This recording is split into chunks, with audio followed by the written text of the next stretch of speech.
Bonjour à tous, Marc-Antoine Pérez, commercial pour le secteur Paris-Normandie pour la société GPG Granit. Je suis en compagnie de Teddy Rousseau qui est marbrier sur le secteur du 77 avec qui on va réaliser une vidéo tutoriel pour vous montrer comment prendre les cotes en cimetière pour la réalisation de vos projets de marbrerie. Aujourd'hui, on va essayer de vous montrer de façon simple comment prendre des dimensions de semelles, comment prendre des dimensions pour des poses de plaquage et également comment prendre des pentes.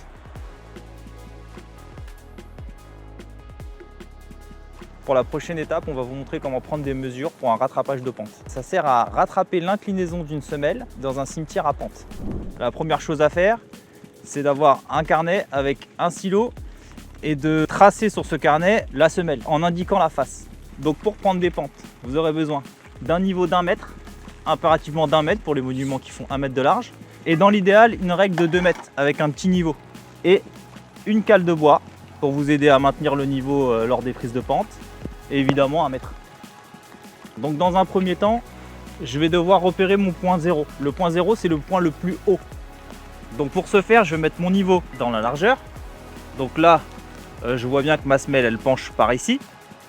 Donc pour l'instant, mon point 0, il est ici. Je vais répéter l'opération dans la longueur. Donc dans la longueur, mon niveau penche vers l'avant, donc mon point le plus haut, il est ici. Donc mon point 0 sera forcément ici. Et c'est ici que je vais démarrer ma prise de pente. Donc dans un second temps, je vais prendre mon petit niveau comme ceci. Donc je vais placer mon niveau sur le lit de pose. Je vais mettre mon niveau de niveau avec ma petite cale pour m'aider. Voilà.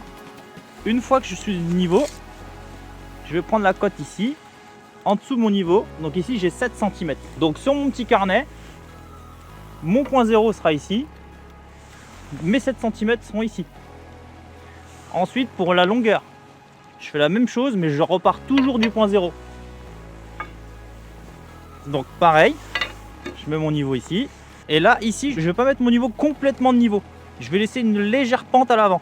C'est-à-dire que ma bulle va venir toucher le trait. Là voilà.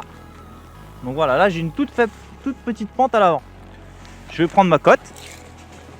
Donc ici j'ai 3 cm pile. Donc je vais multiplier mes 3 cm par 2. Ça va me donner 6 cm de pente sur l'avant. Donc dans ce coin-là ici sur mon petit carnet, je vais marquer 6 cm. Et ici, cette cote ici, ce sera l'addition de cette cote là et de la cote ici. Une fois que j'ai identifié mon point le plus haut qui est le point 0, je suis venu prendre la mesure. Côté gauche, j'ai trouvé 7 cm. Ensuite, j'ai pris la mesure sur la longueur, j'ai trouvé 6 cm. Donc mon point le plus bas, c'est la somme des deux mesures que j'ai prises, donc 13 cm. Merci à tous d'avoir suivi cette vidéo. J'espère que ça vous aidera à prendre les cotes et à être plus serein pour les commandes de monuments et de marbrerie. N'hésitez pas à revoir cette vidéo dans l'onglet Actualité de notre extranet. À bientôt pour d'autres vidéos tutoriels. Merci.